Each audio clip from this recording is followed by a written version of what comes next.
Hello, welcome to Upper 90 Plus. This is your host, GB. I have some special guests on this evening. As you all know, we are into the Central Defender category. Looking at that position, I entailed that last week and broke the position down in my philosophy. But wanted to bring on some gentlemen that have played this sport with me back in the day, playing aggressively as we were youth, going after each other in practices, and then we took that into the games based off of the practices against each other, and it really did some special things on the pitch. So up top, we have Carlos Abanzas, Dr. Carlos Abanzas, I should state. Down below, Mr. Michael Easterling. Gentlemen, welcome to the show. How are you? Hey, GB. Hey, Carlos.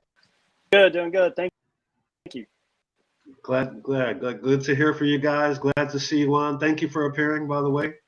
And just really happy to have you guys here to just bring your philosophy about the position that you played earnestly. And I just have some basic questions again, as you know, I'm going to roll through them pretty quick. But just want to hear your philosophy and some things about how you play the sport to give our viewers some kind of sense of how to play this position if they're really looking to hone their skills and to get the mental capacity to really sustain and have a fruitful career, or just have fun playing the position overall. All right, so Mike, I'll start with you first. What age and event piqued your interest in football and soccer, technically? Ooh, okay, so probably when I was like 9 years old. I was a defender at the time, and the ball got through past our goalkeeper, and as it was rolling into the goal, I was able to sprint on, and it was a goal line clearance. And at that point, Coach Dr. Miller gave me a nickname of Hawk. And at that moment, I was like, I am somebody. I can have an identity with this game. And that fantastic. Just that small little word, just, right? You know, that somebody recognized an effort that was made, something that had happened. Yeah, that was a big moment for me, I think. Nice. And Carlos, what do you have? For me, it started at an early age. So at first, I just got put in love with it. And it was really, I remember specifically watching Rowdies versus New York Cosmos, and it was Pele, most of our Rowdies players, and watching those guys battle. The defenders put on some really hard licks. Watching that, it was something to watch. It was really, but just that was the thing that once I saw that, it was really good soccer at the time. Gotcha. Excellent. All right. See, two perspectives there. One was in practice and said, okay, this is what's going on. Carlos, she watched on TV and said, okay, this is for me. Yeah. So thank you for that. It was actually in person. We watched them. So that. It was in person. Okay, so you're at the game. Okay. We were at the game. Right. Not much TV that. Not well. That's true too. Unless it has a satellite, right? We need to have a satellite. Right? Yeah, big dish. Yeah. All right. And Carlos, how old were you when you started playing? What was the age that you started? 5 or 6. So a long time ago. All right. Yeah, right in there. Right in there. All right, Mike. What age did you start? I was 4, and it was 11 aside. At 4 years old. Okay. At 4 years old. Man, that's pretty intense. It was crazy. You're just running all over the field. So was it more of everybody around the ball and you just hover through? That was basically it? That was really, I just remember a couple moments at that age, but I just remember how absolutely enormous the field was. And okay. Yeah, it's huge. Well, so you played in a league, is that correct? A league? Right. And Carlos, you too, as well? That was a league? Interesting, because what Mike was talking about back then, there wasn't like for the younger players. You played on a full size field, so yeah. I always had to be one of the goalies because I was one of the tallest that could reach up. So I always had to be a goalie. So yeah. Okay. All right. Thank you for that, gentlemen. Thank you. Mm-hmm. And then, what position did you play at that time? What position? For goodness, well, at 4 years old, that was just beehive. You just figured just go score goals or go defend, one of the two. Right. Really didn't have a mindset. Yeah, it was when I turned 8 was when they kind of selected me to say, okay, well, you're going to be in the defense. So about 8 years old when I was At 8? Okay. All right. I always played All defense. right. So, Yeah. so I'm more. I don't know. What kind of like drawn the kind of playing forward, or you're drawn and playing defense, enjoyed it. About where the balls could be played ahead of time, enjoyed that part of it, and then I don't know. Players will play all positions because I learned a lot from, and I think it especially helped me on defense. I know a lot when we would get leads on our teams. okay. And I learned a lot more about what a floor forward, and so that I could anticipate better on defense, understand their thought process a lot better. But I played defense all my life, or I played defense and some center mid in high school as well. Okay. All right. Carlos, can you do me a favor? Can you slide a little bit over, because that logo is kind of blocking your face? I want to see that handsome face of yours out there. There we go. All right. Now we're on. All right. So, Carlos, I'll start with you first. When did you know you wanted to become a central defender? When did you know that, okay, this is me, I'm going for it, and this is all I want to do? I don't want to play forward or midfield. I want to crack folks and be done with it. What is your philosophy there on that? It was especially at middle school, and then elementary I started playing defense just naturally, but in play it, I think, well. Okay. And I learned a lot of different things. I learned how to be a lot more. Before that, I was a little bit more on the timid side because I kind of outgrew the muscles this, and then that carried over the playing. And it wasn't. I just kind of really learned that, hey, I really want to practice, which carried over to the field, which really showed that it really can play. Like I said, initially my players, I didn't grow all the muscles because I grew too tall, and so I was a little bit slower behind the play. Accidentally became a little bit more timid because I didn't want to hurt my players in practice. Played, and so after that, at middle schools where I really kind of developed and kind of grew into a little bit more, and realized that, especially as a defender, be early on in the game, and especially kind of make some good kind of things. It kind of makes them think about where you're at, and I started really enjoying the thought process. Okay, so more of that mental aspect. Okay, and Mike, how about you? Mm-hmm. Yeah, it's probably right around 12 years old or so where you start going, okay, well, this is really where I naturally am comfortable. This is something I'm really good at. My intuition is spot on with reading, and I love the calculation of how to work the angles and how to shut down an attacker.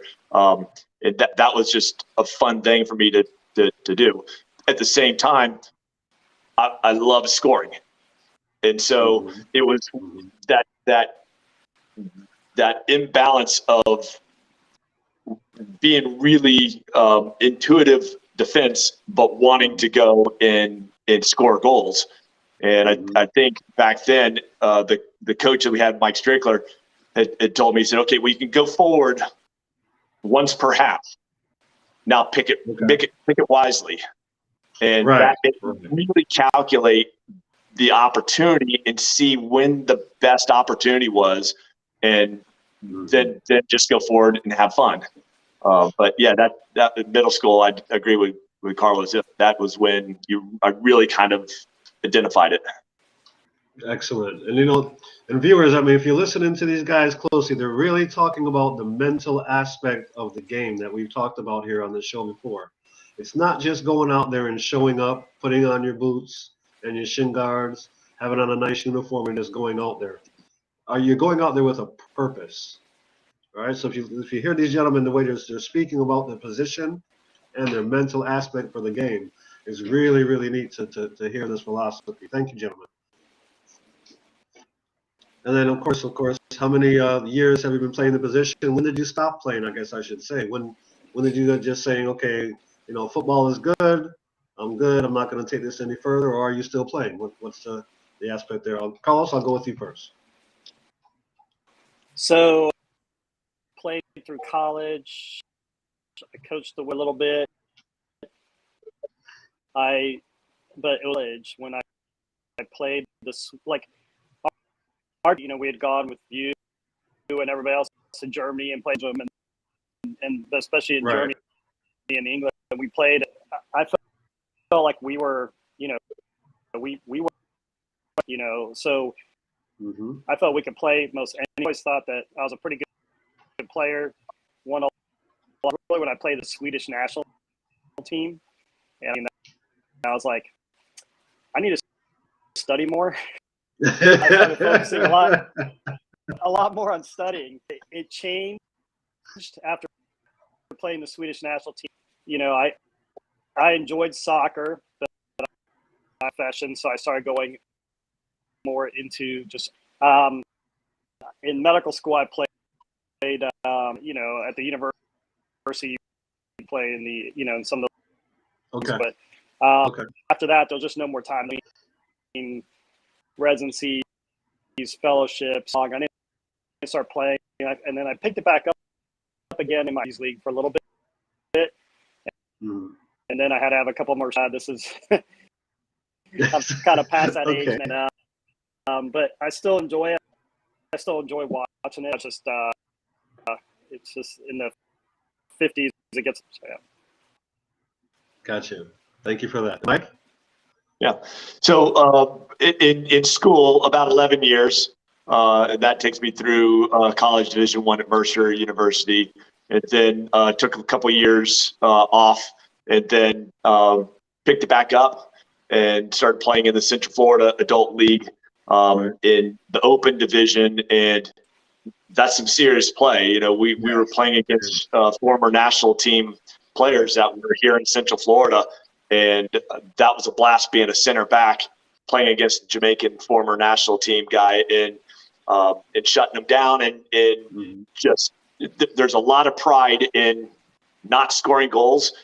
There's a lot of pride in preventing the goal being scored. And the coaches in my early ages were like, hey, it's just it means as much to the team to prevent a goal as it does to score. Now, you don't get the glory. You can't do backflips every time you stop one. Although Antonio Carlos here at Orlando City would probably do a couple backflips if he could when he stopped one. But, yeah, so picked it back up and played until 2004 when I was kind of transitioning as an adult into other bucket lists for my life, which was Ironman triathlon. And that was when Carlos – and told me, hey, you're getting too many nitpicking injuries.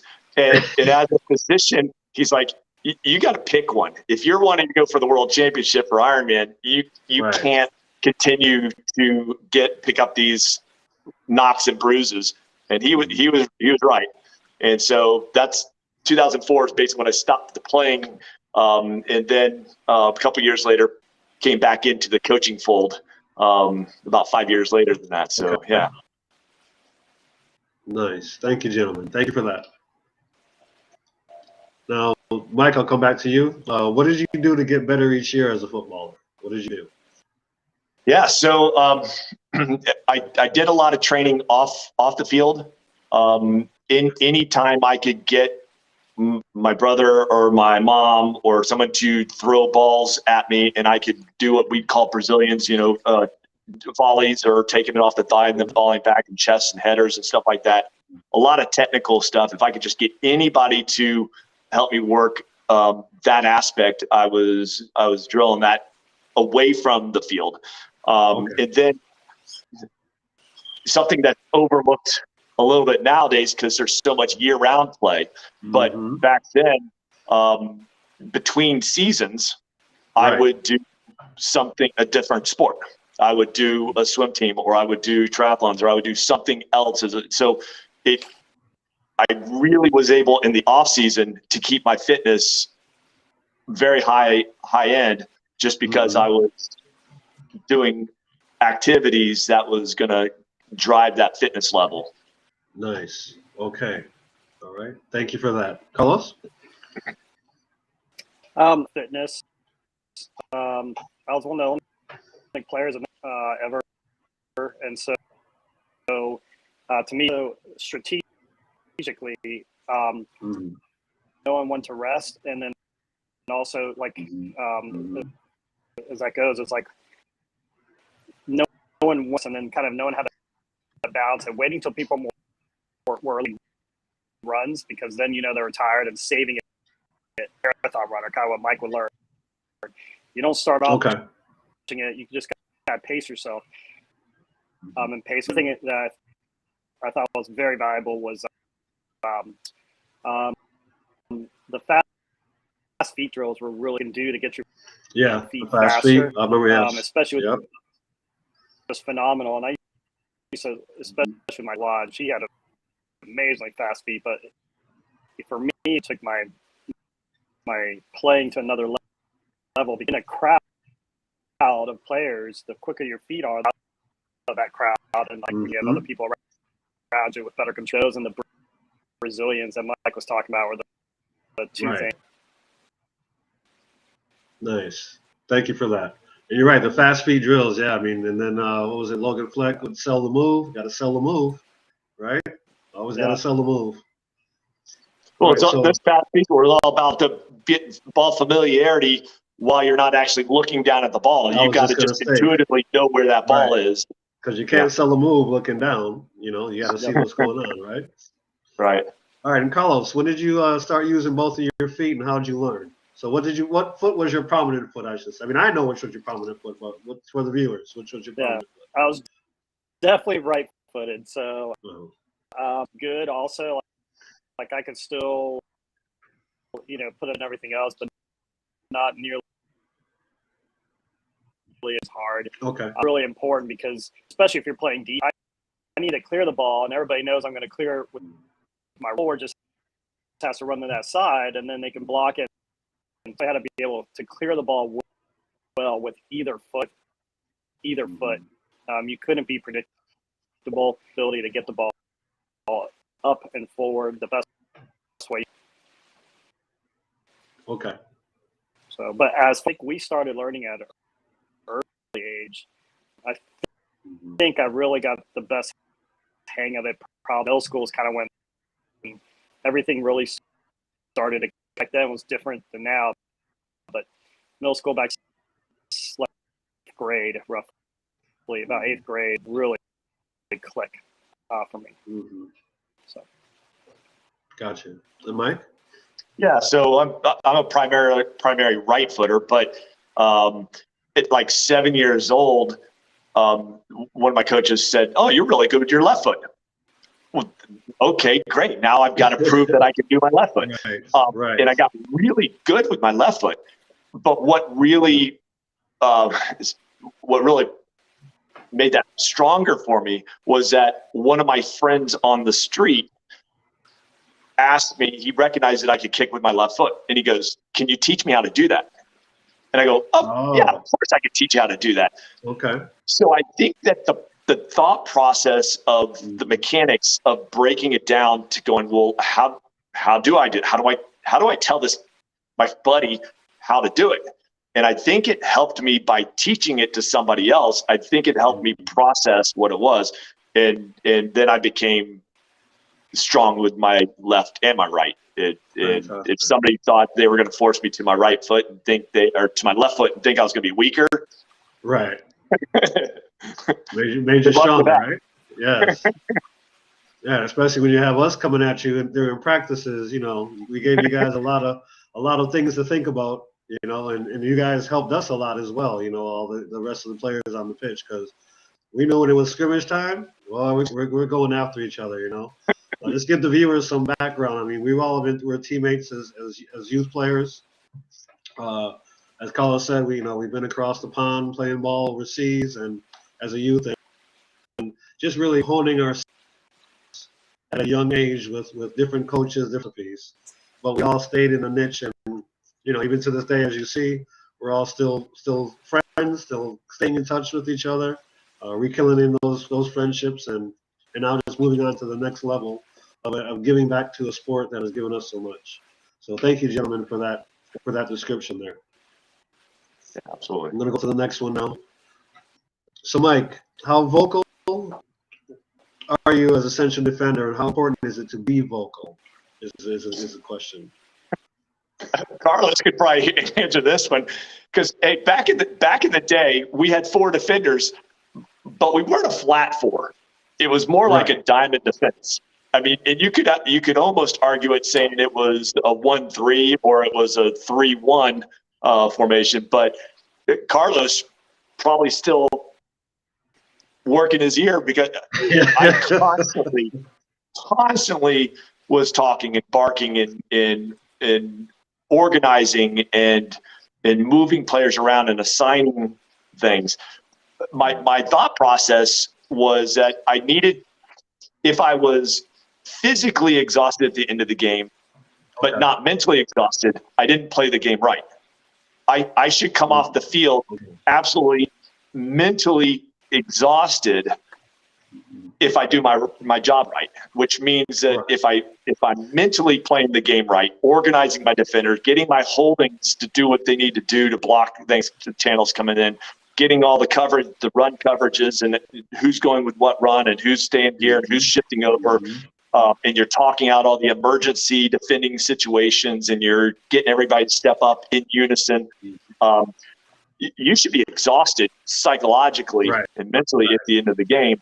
And if you're not, then you haven't organized it, and now you're chasing 50-yard runs over the top because you didn't organize when we lost the ball, you didn't organize a quick structure to defending and call people back and get people on the right thing. So, yeah, I was, I guess, loud. And Carlos, what you got? I think I was pretty loud also. Mike called, he had eyes on it, right? Feeling the forwards and the plays going closer to them. And so we both, whoever's in the back has to be kind of like planning, right? So Mike was behind me, so he would tell one over here, so we would shift accordingly and control it. Would move up into the midfield, into the attacking a little bit, then kind of be very vocal with that. But Mike and I were very, where we knew, and a lot of it was not, we knew each other so well.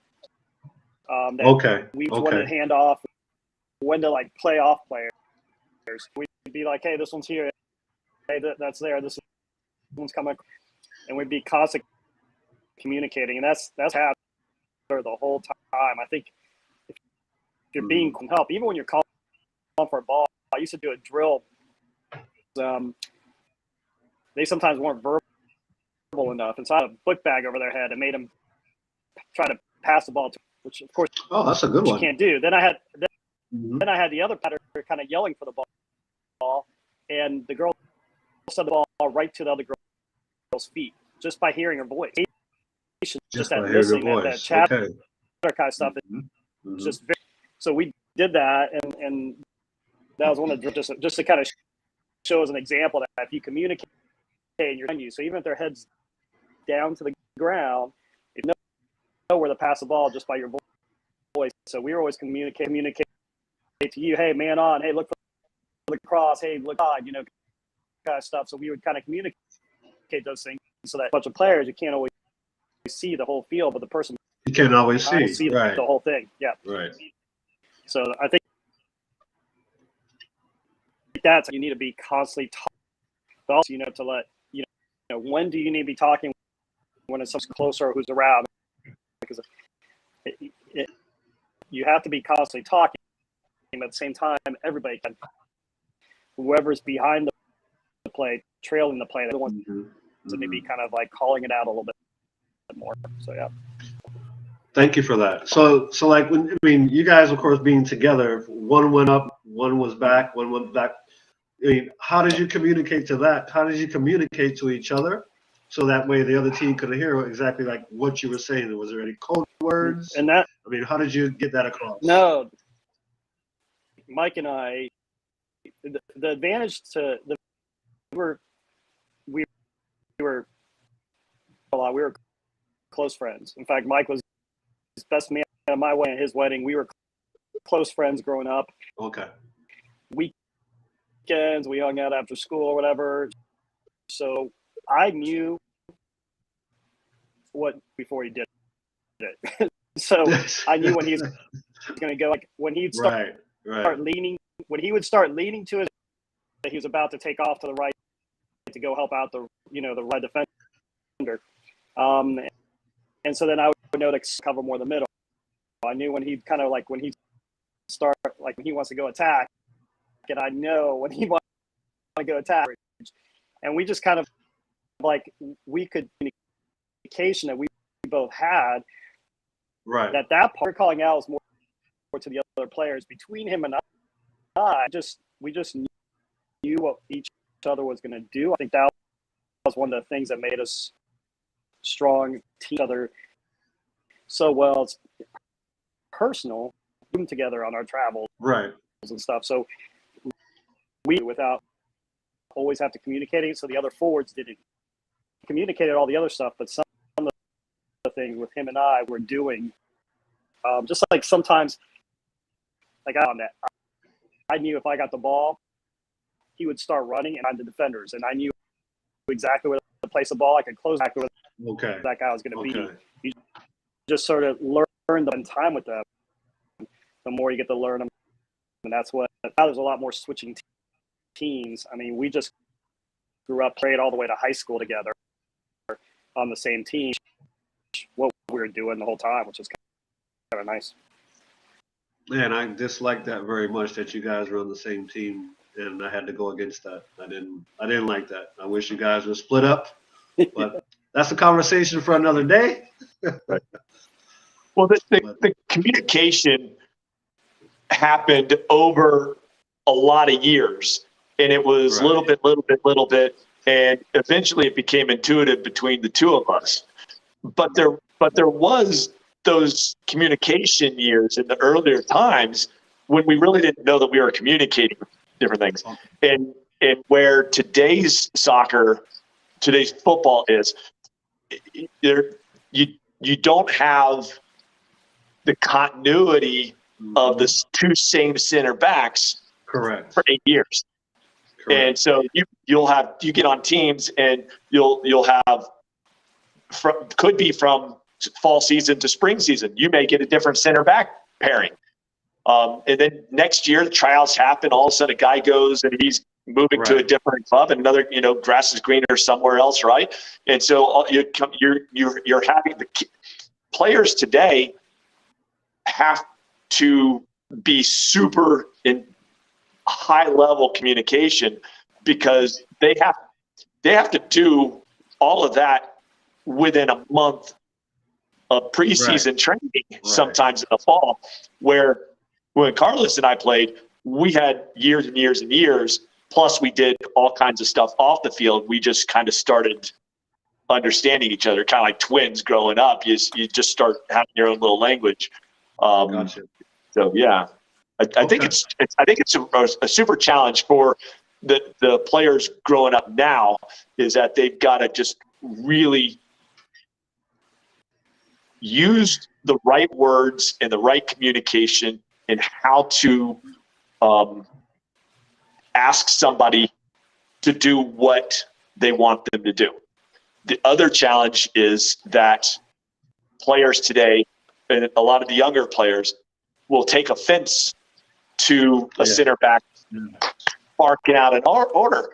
And so it's important for all you center backs out there that are starting out, it's important for you to talk to your teammates and get a buy-in from them that when you bark out the orders, it's not because you're mad at them or they're not doing something right. It's simply to have a better structure within the defensive unit. And so you have a responsibility. Okay, well, maybe you're up the field on a counter, on an attack that got countered on, and now we have to switch players around. Yeah. And me barking out somebody over on the left side of the field, I need you over here, and I need you back over here. I'm not mad at you, but you need to communicate that to your teammates, and how you say it. When Carlos and I were barking out orders to you guys up front, it was never done with hurtful intent. It was never done with anger. Well, I shouldn't say necessarily anger. It was maybe sometimes frustration, because we're not trying to track it back. Right. But it's important that when you communicate, that you're not communicating from an anger and type of that will come across where somebody would be upset with you talking to them in that fashion. It's really important that you communicate in a way that they buy into the organizational side of it. Right. And thank you for that point too. Add to that. Go ahead, Carlos. Yes, please. Sorry, just add that because I think Mike's exactly right. Because so when we tended to stay in one tip, and I think if you stay in that same tone, the way you kind of say things, I need this person marked over here. Or I need this person marked over here. I need this. I cross GB. Hey, look. Hey, better. Hey, you almost time, but keeping the same tone, and the same talking, not showing frustration. Some players will bark stuff out, showing frustration. That's not being a good teammate. A good teammate, you at the same time, I'm telling you, hey, look, you almost got that. Hey, look, good cross. At the same time, I'm telling you, mark somebody next. Hey, come back, great shot in that. But it's the exact same and difference in the deflection. So you can tell that I'm not. Hey, this is what we need to do. Hey, good job on this. Hey, you got to work on this. Just more that direction with no negative. Right.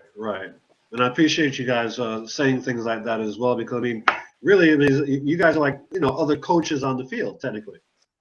So if us as players recognize that your perspective is helping us, and it's all about helping the team.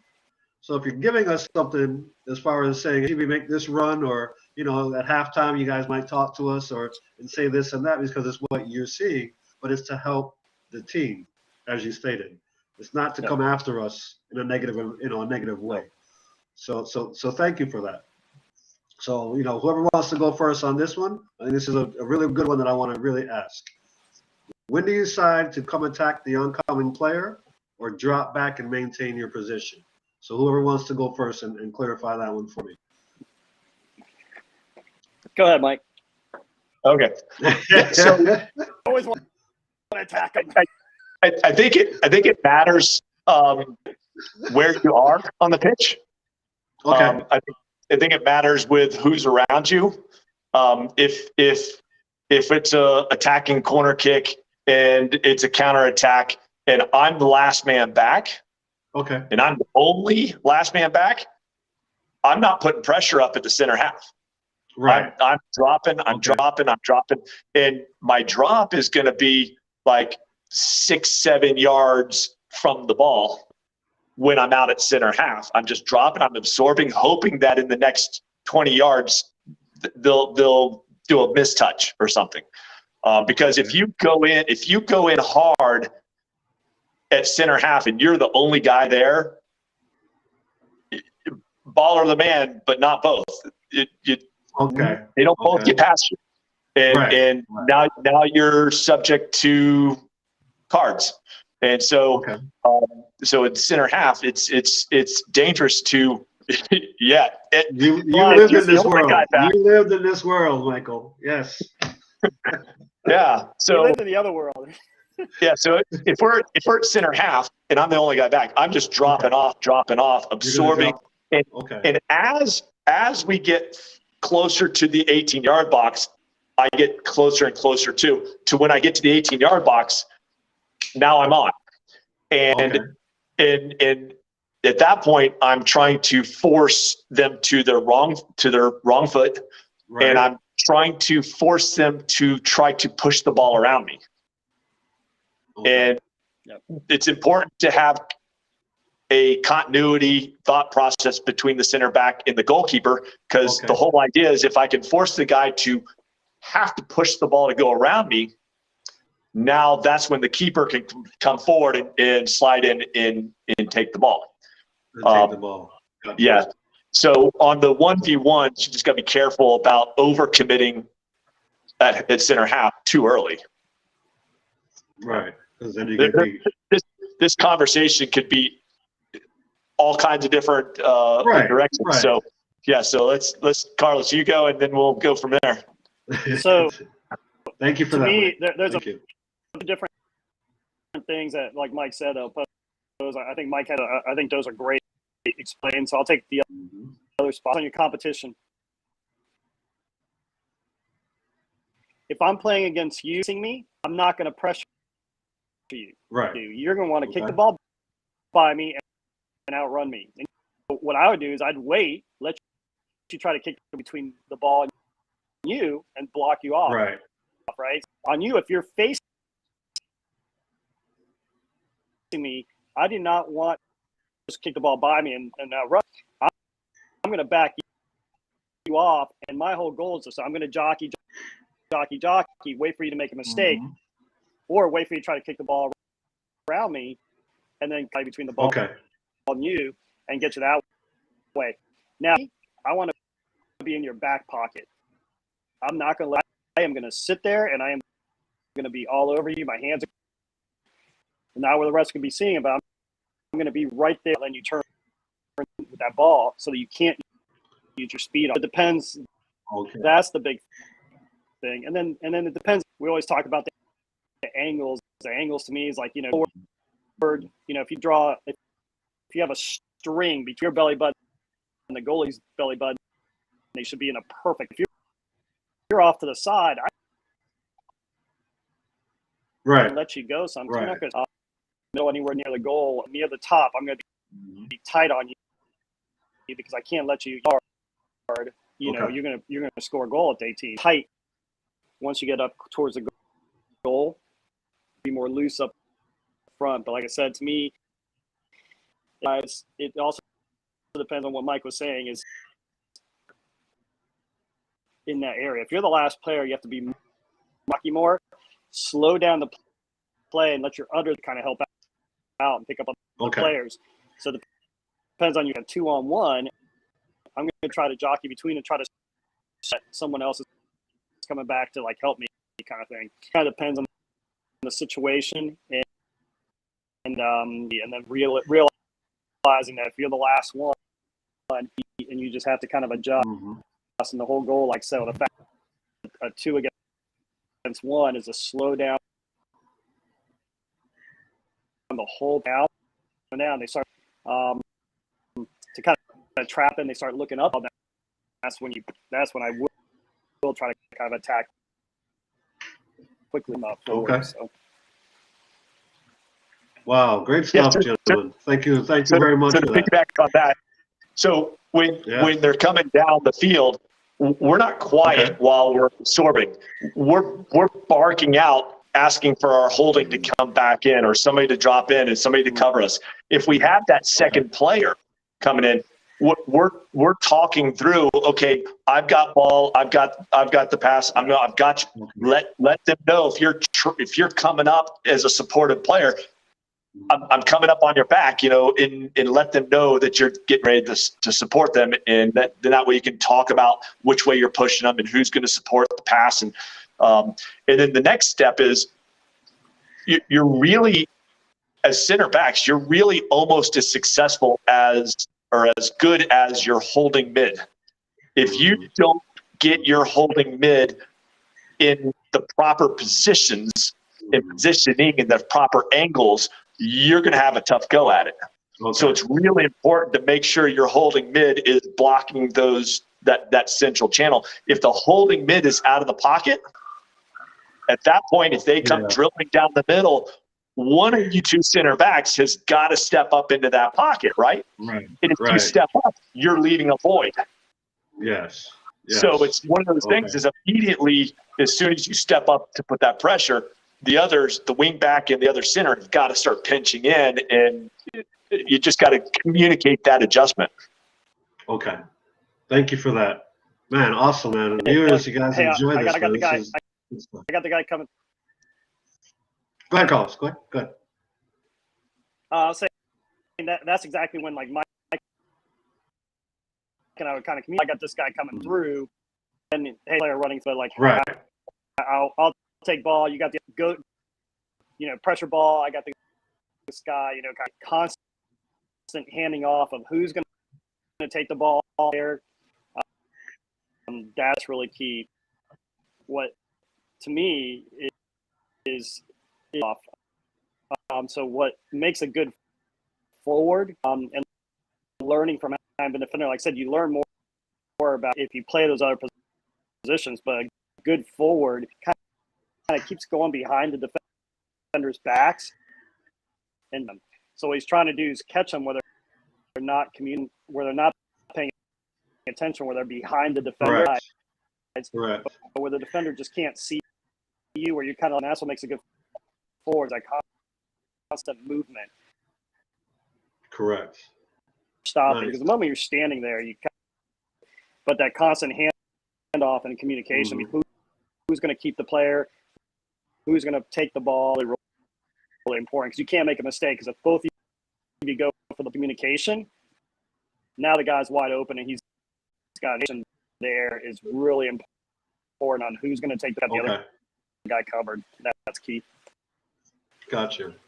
All right. Here's a question, because I make the joke about the yellow cards. I'm just going to throw this question out there.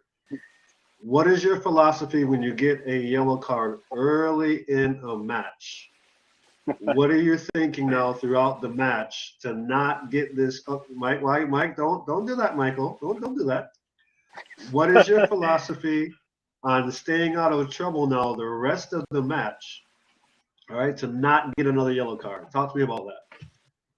Okay, so first of all, I wish I knew when I was a kid what I know now. Well, of course. When I was a kid, I knew it all. I was very confident. And so I was also I didn't really have anybody that taught me how to control my emotions. Okay.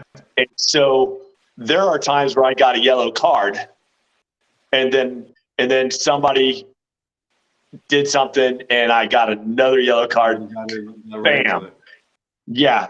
So what I would tell people today is, based on what I couldn't control, is you've got to learn to manage those emotions.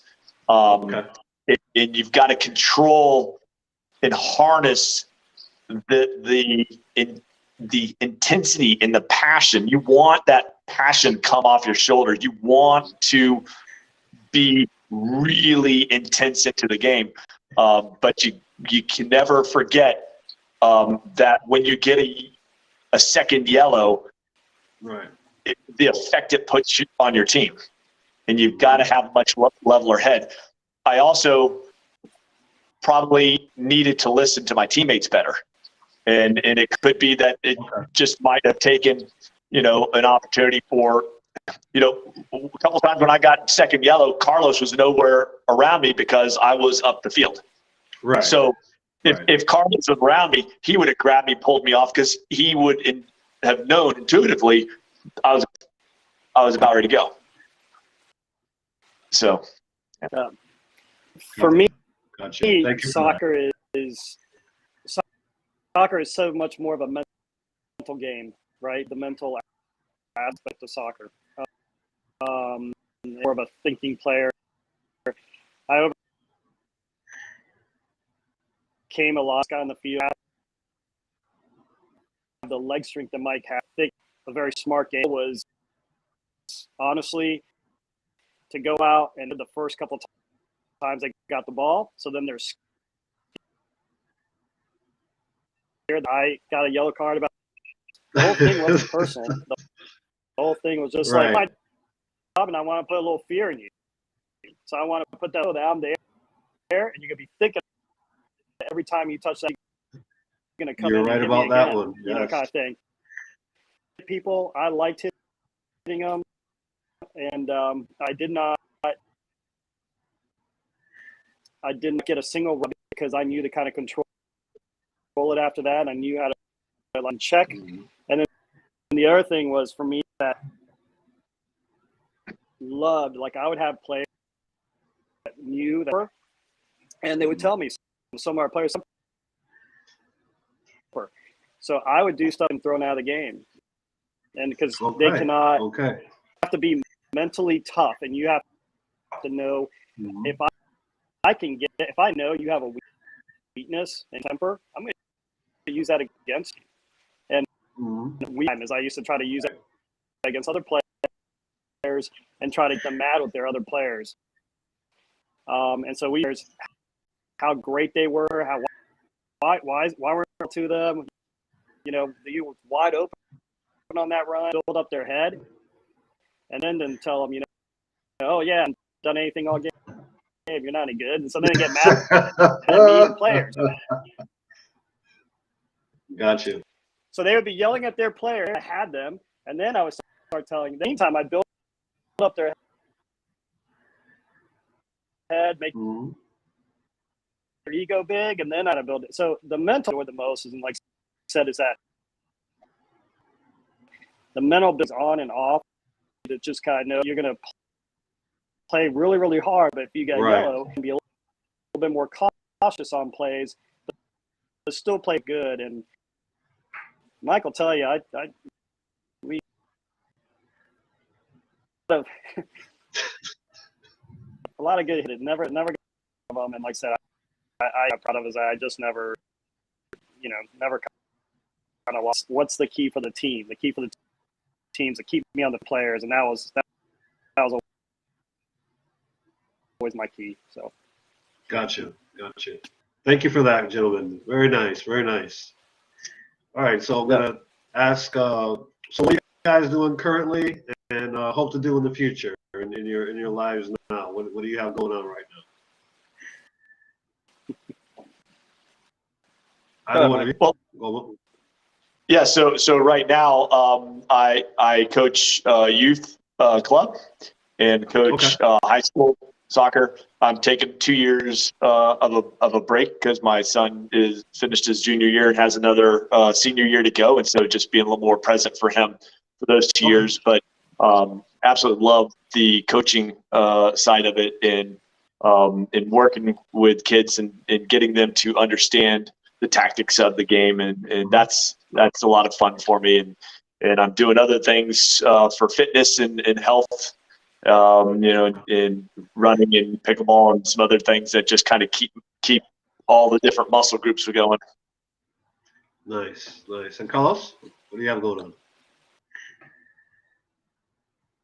on? For me, it's nothing soccer. I am the second largest pediatric emergency department in the state of Florida, associate director for the brand new pediatric residents. Having brand new residents in teaching, and giving lectures weekly. In charge of all disaster for trauma, so I've been giving that, for example, for all the disasters. I was in charge of all the Super Bowl in Tampa. It's pretty much a focus on medicine. And I've got 4 kids. One of them's running in Nebraska, so helping her, and then the UF, and then I got 2 more at home, so trying to do that on my golf game. So that's right now. So. Very nice. Yeah. All right. So what advice do you have for players your age playing? Not necessarily currently now your age, but players all around. What would you give them advice on? Maybe like one of the biggest things to start with, and then one of the smallest things that they might miss out on to affect the game.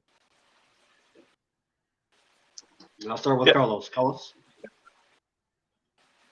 I'll probably give you the most advice is this a lot and work a lot on foot drills. We go with the ball just at your feet, looking up. Okay. And making sure you're doing as much as you can and looking up and just kind of really get those footworks down. The thing that affects the game the most is in the game, but anticipating. And for me, sometimes I would even coming down and he's not looking up.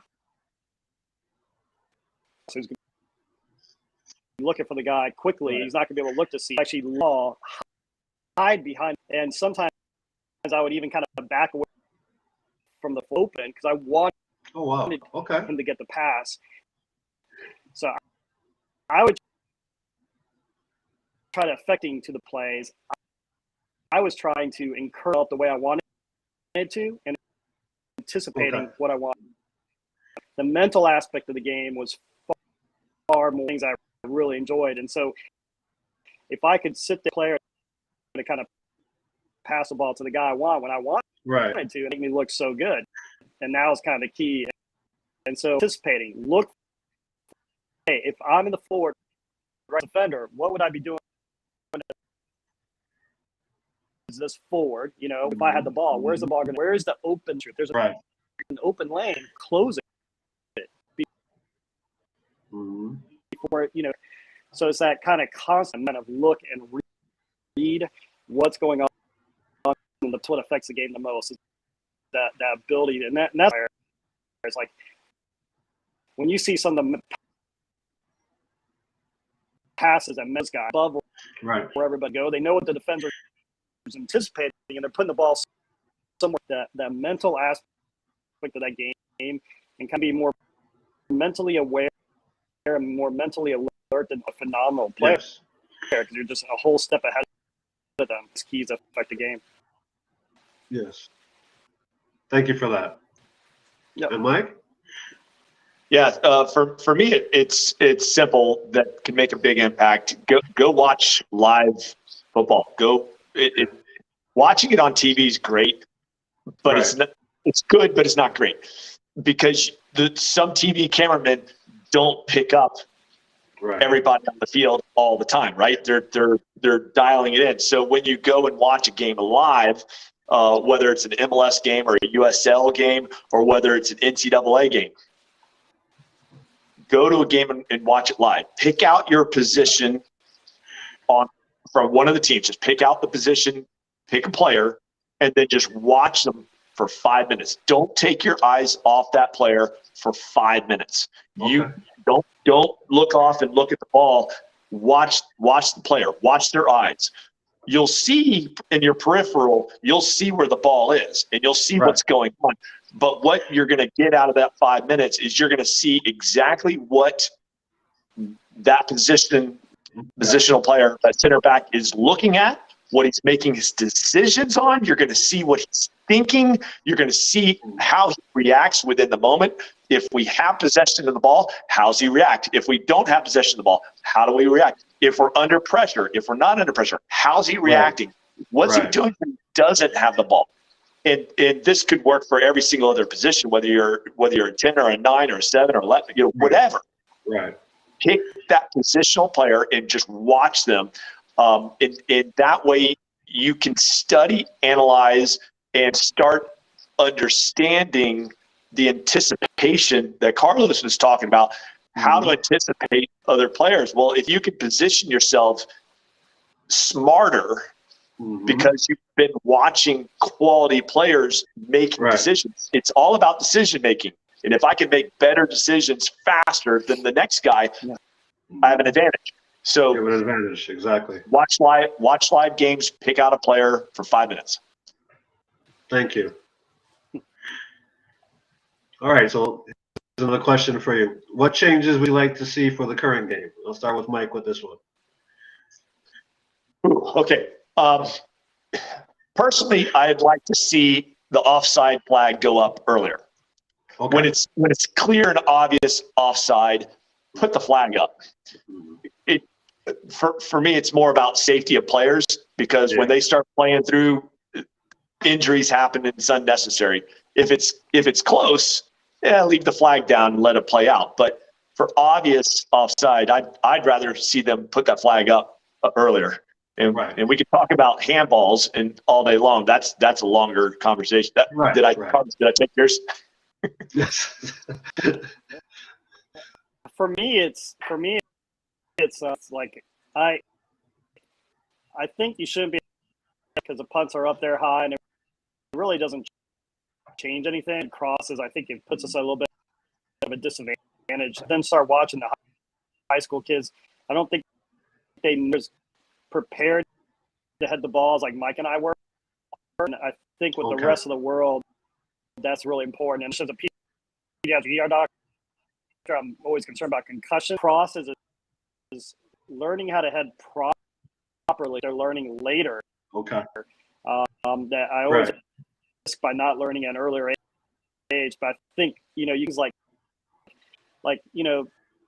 like heading a ball isn't really as important. So, like if you're doing a head kick or from a punt, I don't think that's as corner kicks, those kind of things. Wish they would kind of change back the rules a little bit here. That's me. The rules for that one, too. Gotcha. All right, gentlemen.